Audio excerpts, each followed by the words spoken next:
장애인 문화복지신문 제310호 제6면 기사입니다. 남양주시 장애인복지관 2개소, 장애에 의해 협력교육 실시. 남양주시 장애인복지관, 관장 길재경, 은 지난 10월 중 남양주시 북부장애인복지관, 관장 공상길과 협력해 지역사회 초등생 654명을 대상으로 장애에 의해 교육을 실시했다.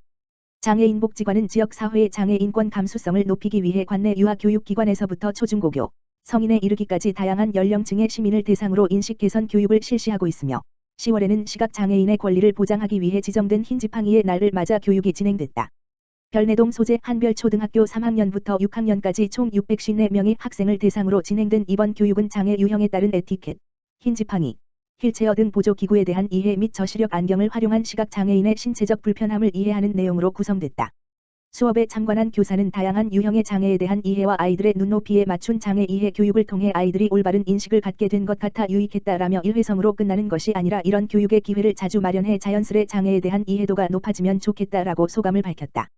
남양주시 장애인복지관 길재경 관장은 유아기, 학령기 아이들을 대상으로 한 교육은 아이들이 성장해서 장애인과 거리낌 없이 어울려 살아가는 데 가장 도움이 되는 교육이라고 생각한다라며 특히 이번에는 북부장애인복지관과의 네트워크를 활용해 많은 학생들을 대상으로 원활하게 교육을 진행할 수 있었으며 앞으로도 지속적으로 협력해 장애인과 함께 더불어 살기 좋은 남양주시를 만들어 나가겠다라고 전했다. 한편 시는 지난 2006년 개관한 남양주시 장애인복지관 금곡동 소재에 이어 올해 4월 남양주시 북부장애인복지관 진저읍 소재을 개관했으며 두 개소의 장애인복지관을 통해 3만 1천여 명의 장애인들이 지역사회에서 보통의 삶을 살아갈 수 있도록 지원하고 있다. 남양주시 아동학대 전담의료기관 지정 협약 체결. 남양주시 시장 조광한은 지난 10월 29일 학대 피해 아동의 신속하고 체계적인 의료 지원을 위해 원병원 원장 박근민을 아동학대 전담의료기관으로 지정하고 남양주 남부경찰서 서장 김종필과 경기 남양주 아동보호전문기관 관장 서범석 등이 참여해 민관 경 업무 협약을 체결했다고 밝혔다. 이번 협약을 통해 아동학대 전담 공무원 또는 경찰이 아동학대 현장에서 긴급 치료가 필요한 학대 피해 아동을 발견할 경우 신속히 의뢰해 검사 및 치료를 받을 수 있는 보호 체계를 구축했다. 아동학대 전담의료기관은 의료행위 시 학대가 의심되는 아동에 대한 아동학대 의심 신고, 112, 응급치료가 필요한 학대 피해 아동에 대한 우선 진료 및 의료비 감면, 학대 피해 아동의 정황적 증거에 대한 소견서 및 진단서 제공, 긴급보호가 필요한 학대 피해 아동에게 병실 제공 등의 역할을 맡는다. 남양주시 이인혜 복지국장은 아동학대 사건에 대해 남양주시와 경찰서, 아동보호전문기관, 병원이 원팀, 2대 현장 출동부터 검사 및 치료, 긴급한 사례관리 지원까지 원스톱으로 개입하는 시스템을 구축할 수 있게 됐다라며 특히 원병원에서 학대 피해 아동 회복과 안전 확보를 위한 중요한 한 축을 담당해 주셔서 학대 피해 아동에게 신속하고 실질적인 도움을 기대할 수 있게 됐다라고 감사의 뜻을 전했다. 이에 원병원 류재성 원무부장은 뜻깊은 협약을 맺게 돼 기쁘고 감사한 마음으로 참여했다라며 원병원은 관내 성폭력 협약병원으로 지정된 그간의 경험을 토대로 학대 피해 아동 치료 및 보호에도 적극적이고 충분한 협조를 할 수 있도록 최선을 다할 것이다라고 말했다. 한편 시는 공공중심 아동학대 대응체계 개편에 따라 올해 3월 아동보호팀을 신설하고 아동학대 전담 공무원을 배치해 아동학대 초기 대응 강화 및 학대 피해 아동 보호에 힘쓰고 있다. 동두천시 시각장애인을 위한 교통약자 특별교통수단 점자 안내문 제작 배포. 동두천시가 중증 시각장애인들의 특별교통수단, 콜밴, 이용 활성화를 위해 점자 안내문을 제작 배포한다고 밝혔다. 특별교통수단은 대중교통 이용이 어려운 장애인들의 이동권 보장을 위해 2009년부터 운영하고 있는 사업으로 매년 1만 3천여 건 이상 이용될 정도로 교통소외 계층에게 호응도가 상당히 높다. 그러나 시각장애인의 이용은 상대적으로 저조한 편이다.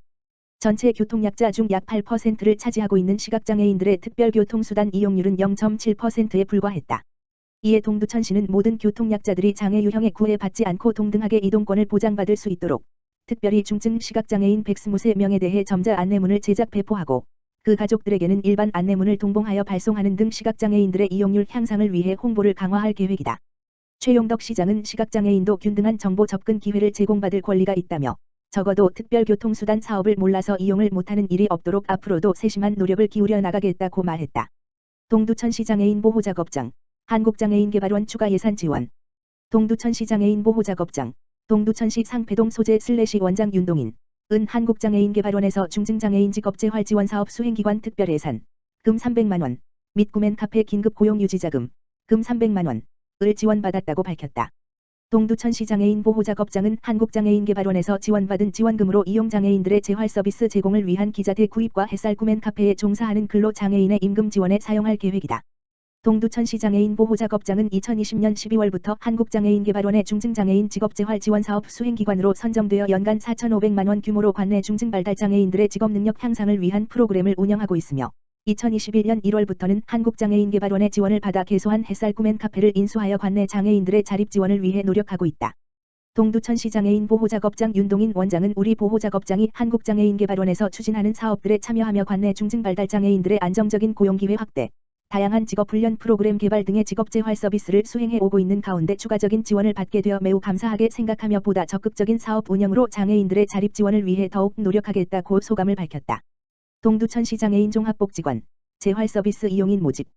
동두천시 장애인 종합복지관, 관장 윤대중, 에서는 급변하는 현대사회 구조 속에서 신체적 정서적 심리적 어려움을 지니게 되어 재활 도움이 필요한 이들에게 보다 건강한 삶을 영위할 수 있도록 각 영역, 물리, 작업, 언어, 음악에 개별화된 치료 서비스를 제공한다고 밝혔다. 장애인 종합복지관에서 운영하는 재활 서비스는 상시 모집하여 대기 순번으로 연락 후 일정을 조정하여 각 개별 치료 또는 그룹 치료의 형태로 30분 물결표 쌓인 1시간의 서비스가 제공되며 서비스의 종류는 물리치료, 작업치료, 언어치료, 음악치료로 각 영역에 도움이 필요한 이용인에게 동두천시 장애인 종합복지관 내에 위치한 각 치료실에서 서비스가 제공된다. 자세한 사항은 동두천시 장애인 종합복지관, 가만 전화기 지역번호 031-867-0080으로 문의하면 된다. 동두천시 지역맞춤형 사회복지사업 아이디어 공모전 시상식 개최. 동두천시 지역사회보장협의체, 이하협의체는 지난 10월 28일 코로나19 사회안전망 구축을 위한 지역맞춤형 사회복지사업 아이디어 공모전 시상식을 개최했다. 이번 공모전은 코로나19 장기화로 어려워진 사회복지 현장의 위기 상황에 대응하고 다양한 프로그램을 통해 시민들의 복지 체감도를 높이기 위해 추진했으며 심사를 통해 최우수상 1명, 우수상 2명, 장려상 3명에게 상장 및 상금을 수여했다. 최종 수상자에게는 최우수상 똑똑, 함께하는 이음사회 우수상 스마트폰 어플리케이션을 활용한 은둔형 주민 안전망 구축 사업, 우수상 이웃에겐 작은 행복을 사장님에게 돈줄을 장려상 코로나19 극복을 위한 비대면 집단 미술 활동 프로그램 장려상 마음 하나가 모여 돌봄 마을 1구기 프로젝트 장려상 정서적 취약계층 코로나블루 완화를 위한 마음 건강 프로젝트가 선정되었다. 이날 시상식에 참석한 최용덕 시장은 코로나19 장기화로 어려움을 겪는 지역 주민을 위한 다양한 돌봄 사업이 필요하다며 이번에 선정된 아이디어를 적극 반영하여 사회적 위기 상황에서 유연하게 대처할 수 있는 다양한 사업을 추진하도록 노력하겠다고 말했다.